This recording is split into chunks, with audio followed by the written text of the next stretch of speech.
Hello dear viewers, especially sa mga Kan-Universe League dyan. Ang kaway-kaway, yung mga Team Rhythm, at sa JL Stan, palakpakan tayo. Alam ko, natapos din yung panoorin, yung episode 7. Tapos, bukas na yung episode 8. So, regarding naman sa mga preview na pinalabas ng show, mukhang ganun. Parang mukhang team beat yung nanalo sa round 3. Pero di natin yan sure kasi hindi pa talaga na-add yung global online voting ng mga fans. So, second place, no second place na nga daw, sabi ni Jay. So, ayun, napanood ko na lahat ng performance sa episode 7 and na-post na din yung another performance ng lahat ng team. Pero today, ngayon ko lang mapapanood yung second performance ng Team Rhythm na Don't Hit the Brakes. Tiniis ko talaga na hindi ito panood agad-agad. Pero ngayon, ito na, titingnan natin at gagawa natin ng reaction video. Tiningnan ko lang yung mga comments kasi na-excite ako. So, ayun, parang ang galing-galing dito ni JL. Magaling daw siya, tapos all-rounder talaga, yung kaya excited ako kung ano to. So, ayun. Kasi, i-share ko lang yung mako-comment ko sa first na performance na roller coaster. Medyo among the 3 performance talaga, para sa akin, hindi talaga ito yung nag-emerge as pinaka magandang performance. Kasi, tingin ko hindi talaga masyadong bagay sa Team Rhythm yung cutesy na concept. More on cool concept kasi sila bagay para sa akin. And parang na-center kasi yung attention or highlight kay Daisuke at saka kay Sian. Tingin ko kasi yung talaga yung power talaga ng Rhythm kasi is JL. So, sana talaga mas i-focus nila kay JL yung every performance. yun yung mako-comment ko regarding sa roller coaster nilang performance. Pero ito, tara tingnan natin yung Don't Hit the Brakes.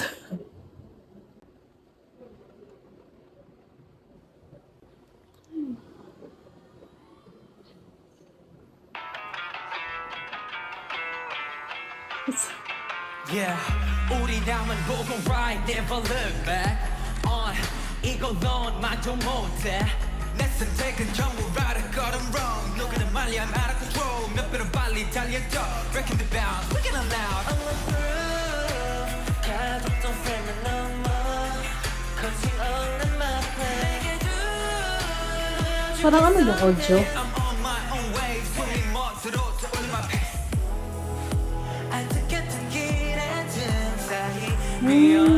Parang SM yung vibe. Parang XO.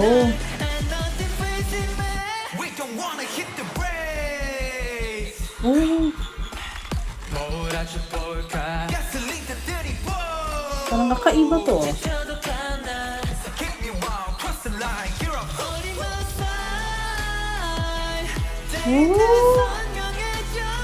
Ngayon ko lang naman kay Sensen. Si Sensen ba ito? Ano na, galing yung Shawaibo doon. More on rap itong song. Maraming parts si Steven, Oh, JL pala. Wow, na-improve talaga yung CN na pagsayaw. Oh, ngayon ko lang kita si Daisuke na parang hindi pa cute yung mukha niya doon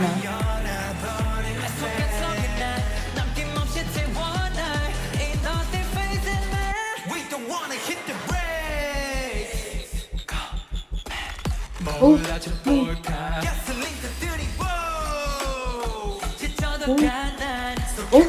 iba yung tono ng boses ni JL doon. Sino yan? Hindi ko maano. Yung isang bumibirit.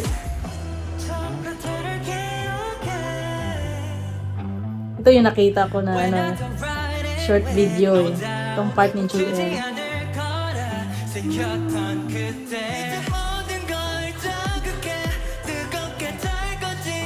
Wow!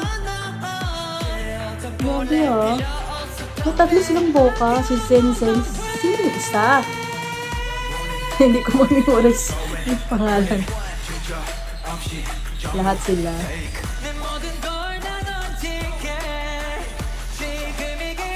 Oh!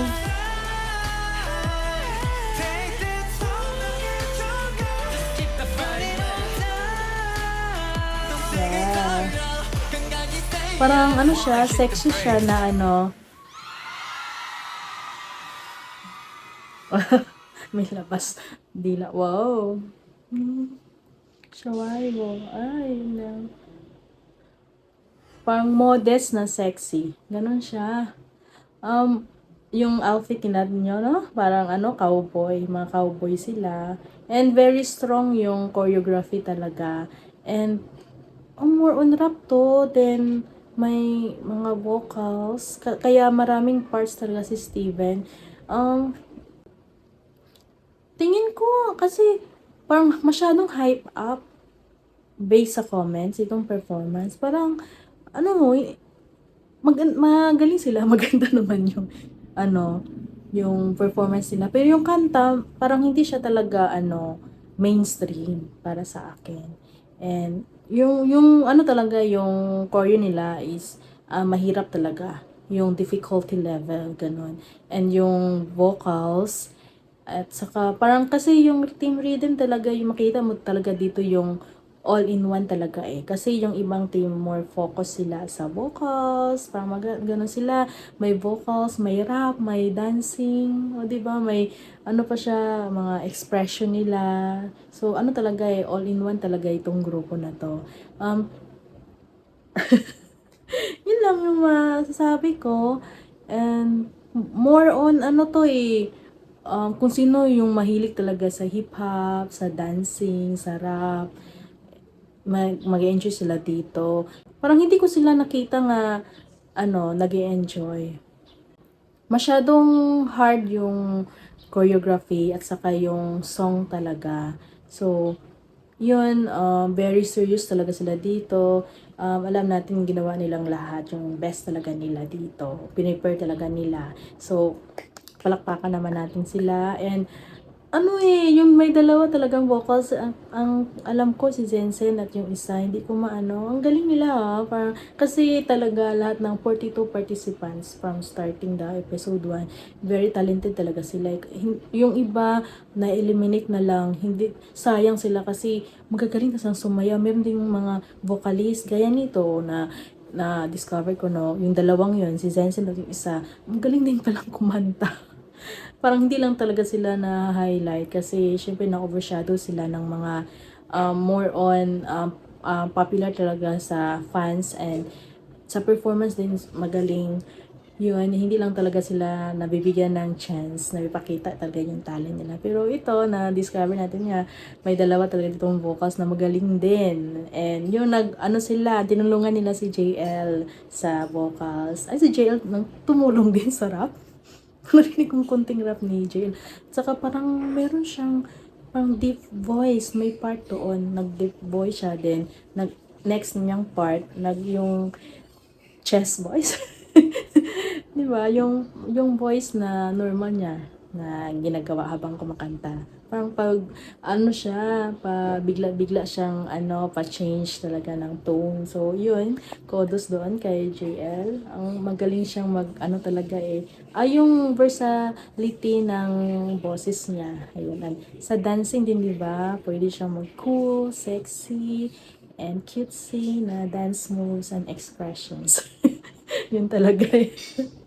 So, ngayon guys, sana nag-enjoy kayo sa panonood ng video kung ito. And sa Don't Hit the Brakes, stream pa rin natin kasi ang bilis, 500,000 plus na views in 4 days. mas mabilis pa to tumaas compare sa Little Prince ni Jaylani Parkan. Ano kayong mauuna na mag-meet ng 1 million views? Oh, tingin nyo. Yun, see you guys again sa episode 8. Tingnan natin, sabay natin tingnan. Pero ako, hindi talaga ako na nanonood ng episodes every Friday kasi walang subtitle. Hinihintay ko talaga, kaya tinitiis ko talaga mag-stroll sa YouTube. May lumabas na mga ano, para, di ba, para surprise. Thank you guys for always watching my videos and supporting my channel. See you again guys next time. Bye-bye.